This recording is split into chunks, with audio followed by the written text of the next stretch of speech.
Almost 7 years after we saw Rey return in The Rise of Skywalker with her lightsaber repaired, the Skywalker saber that Anakin originally made, we finally find out the story of how she repaired the Kyber crystal and the lightsaber. This is Star Wars Legacy by Madeline Rue, and no, I know it has the same title as Star Wars Legacy with Cade Skywalker, but this is a very, very different story. So after all this time, we finally have a book starring Rey and Leia, set between episodes 8 and 9 of the Skywalker saga, and this is definitely a sequel trilogy book. But I'll talk more about that later. The book is about Rey trying to fix the Kyber crystal that was broken when her and Kylo Ren were both tugging on it in The Last Jedi. And in order to do so, her and Leia embark on a quest to Tython, a planet with a long Star Wars history, to repair the crystal. And all of this happening while the Resistance is rebuilding, gaining new people, and the First Order is expanding. Now, my first criticism of the book is something that I think you should know before you get into it.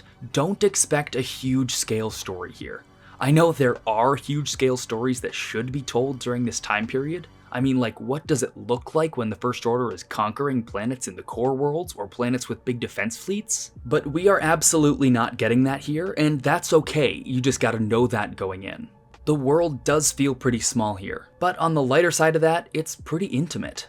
There's a lot of time when we just have characters talking and exploring their feelings about what's going on, and I think this smaller scale story really allows for that in a really unique way. But most of all, this book works super well as a halfway point between episodes 8 and 9. And as a fan of both of those movies, I was really looking forward to this book. And I have to say, it delivered. Rey's arc in this book is something that really stuck out to me, because looking back at the slate of adult novels we've had in the Star Wars canon timeline, this is the first time a non-novelization adult novel has Rey as a point of view character. Which, side note, is insane to say because she's the main character of the trilogy and it's been years and we still don't have a lot of Rey books, but it's really cool to see it here. She's incredibly uncertain in this book, blaming herself for a lot of the bad stuff that happened in episodes 7 and 8. Rey feels like if she's around people, they will get hurt because her experiences have shown her that, so she kind of retreats into her lonely scavenger past. And speaking of her past, the book does an amazing job of weaving fully fleshed out flashbacks into the internal monologues of its characters. Kind of like how the editing in more recent Christopher Nolan movies highlights elements of characters' pasts as they relate to the present story. This mostly happens for Rey, but also happens with the main villain of the book, Brillo Wolstenholme, an incredibly detailed pull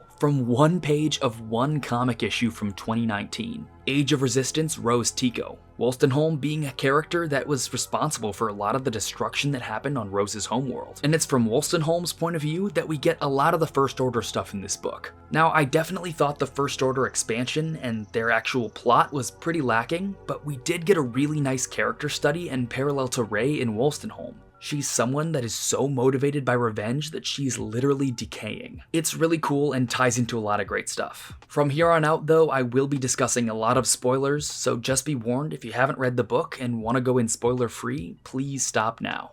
The Force stuff that this book does is incredible. We not only get the Force Ghost of Luke, which was kind of expected based on the sequels and the proximity to Episode 9, but we also get the Force Ghost of Anakin Skywalker. That's right, Anakin appears to Rey and discusses her situation and mental state and talks about his life a little bit, and it's really, really cool to see.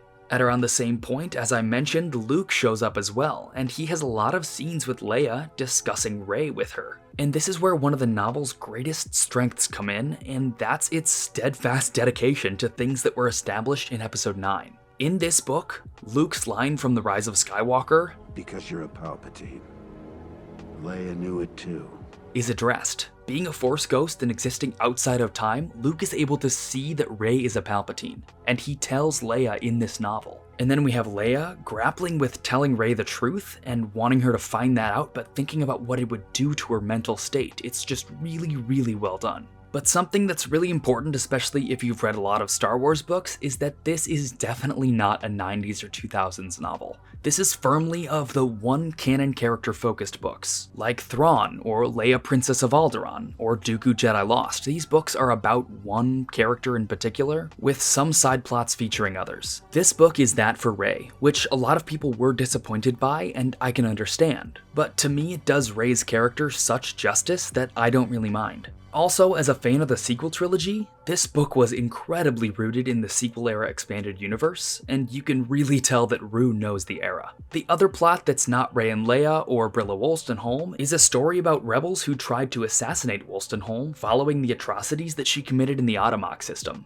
It's pretty cool and ties into the themes of the novel excellently and also builds up the resistance at the end of the book, but it actually left me longing for Rose's presence in the book as well. She's in it in the beginning, but having characters from the same system as her that are impacted by the same thing that impacted her and not having her meet them was just a little bit strange to me. But besides all that, it was just incredibly refreshing to see Rey come into her own as a protagonist in this novel. Like I said, this is her first prominent adult novel ever, other than novelizations, and I think this does it very, very well. She needs to come to terms with what it looks like to be a Jedi in this period of resistance, what it looks like to have a community and how that builds into your sensitivity to the Force. Now, I know a lot of elements of what I just said were strip-mined for headlines over the past few weeks, but I really think you should read this book if you're intrigued by that arc. Some of that stuff was taken completely out of context, and I think you should just read the book if you're curious. So, while I wanted something a little bit bigger, I'm incredibly impressed by Rey's thorough character arc in this book. Leia training her was really cool, the Hayes plot was awesome, and I actually really liked the Wolstenholme plot as well. We got a great look into the psyches of people who are still loyal to the First Order, Jedi in a time without Jedi, and those who are starting the type of resistance movement that eventually follows Poe to Exegol. So if you're at all a fan of the sequel trilogy, I think this book is actually a must-read. And maybe if you felt like episodes 8 or 9 were a little bit lacking, I think you should check it out too. And if I'm being honest, I think this is kind of a must-read for the new canon timeline. But those are just my thoughts, and I'd love to hear yours in the comments down below. Thank you so much for joining me on this journey. Today's reading recommendation is, it's just Star Wars Legacy. I bet you didn't see that coming. Man, I'm just so happy with all the sequel-related stuff that's been released lately. Between the Kylo Ren comics, this, The Last Order, the Poe comic last year, it's just been really cool.